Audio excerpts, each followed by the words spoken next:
om Porters genetiske strategier og Porters konkurrencestrategier.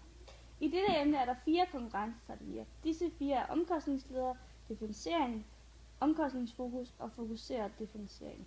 Lige meget hvilke af disse strategier en virksomhed vælger, styrker de dens mulighed for at få mest mulig konkurrence med de andre virksomheder på markedet. Dette kalder man konkurrencekraft. Figuren viser, at konkurrencestrategien opdeles på grundlag af 2 ting. Disse 2 ting er: virksomheden vil satse på lave omkostninger, eller vil satse på unikke produkter. Virksomheden vil satse på hele markedet, eller vil satse på et bestemt markedssegment. Når disse 2 ting bliver kombineret, så får man de 4 konkurrencestrategier. Og den første, det er omkostningsledere. Og som omkostningsleder, der ønsker man, at virksomheden den skal konkurrere på sin pris, og de er meget opmærksomme på, at kunderne skal være opmærksomme på deres priser. Kunderne skal opfatte, at produkterne de er ensartede, sådan at de ikke har vane til sådan kunder foretrække et produkt fra en bestemt producent frem for andre produkter på markedet. Og prisen det er den afgørende beslutning på, om den vælger et produkt frem for et andet. Produktionsvirksomhederne de har i mange tilfælde et dyrt og meget effektivt produktionsanlæg. Og det vil de ofte have gennemført sådan en mere effektiv produktion, så de kan have et lavere omkostningsniveau end konkurrenterne, så de også kan forsøge at minimere deres omkostninger. Og da virksomheden det er stor, så er der nogle fordele, som man kan udnytte. Og det ene det er, at man kan købe nogle større parti varer, så du får en lavere indkøbspris, altså også en lavere variable enhedsomkostninger. Og den anden fordel, det er, at på grund af en meget stor produktion, så har man maksimale kapacitetsomkostninger per enhed. Og det gør så, det er så på grund af, at kapacitetsomkostningerne de er uddelt på en meget større produktion. Og det vil sige, at virksomheden den har nemmere ved at slå konkurrenterne på deres priser. Ja. Og den anden differentiering.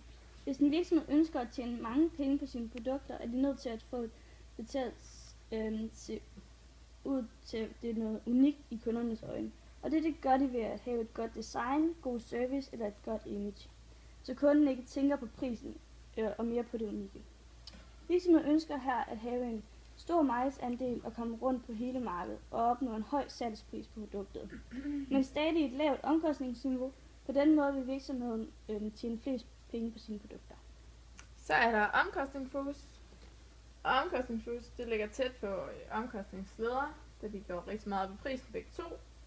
Men er på det samme marked, så de er også konkurrenter.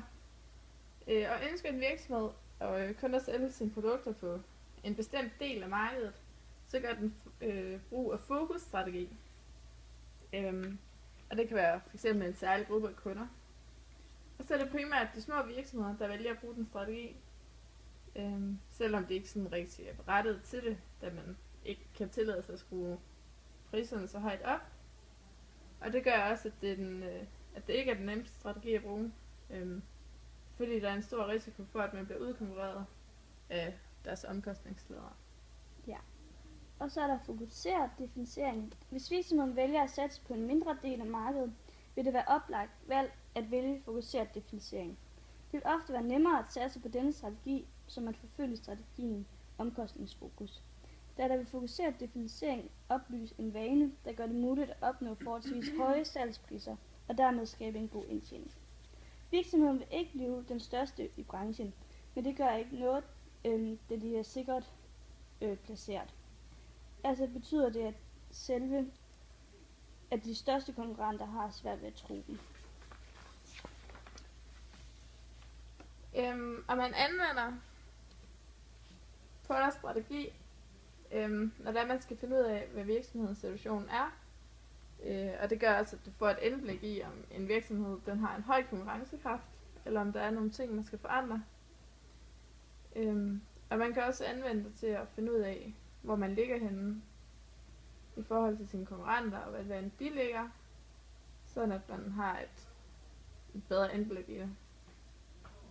Ja, og så har vi nogle eksempler, og et eksempel på differentiering kan være Arla. De har flere forskellige produkter og mælk, og nogle mennesker vælger at betale en ekstra pris for at få biologisk mælk, og grunden til, at denne mælk er dyrere, er, at landmændene skal betale en højere afregningspris for den økologiske mælk end for den almindelige mælk. Og så et andet eksempel på en virksomhed, der bruger omkostningsfokus som strategi, er de små selvstændige mejerier. De går efter en mindre målgruppe, da kundeloyaliteten er forholdsvis lille, er de tvunget til at konkurrere med prisen.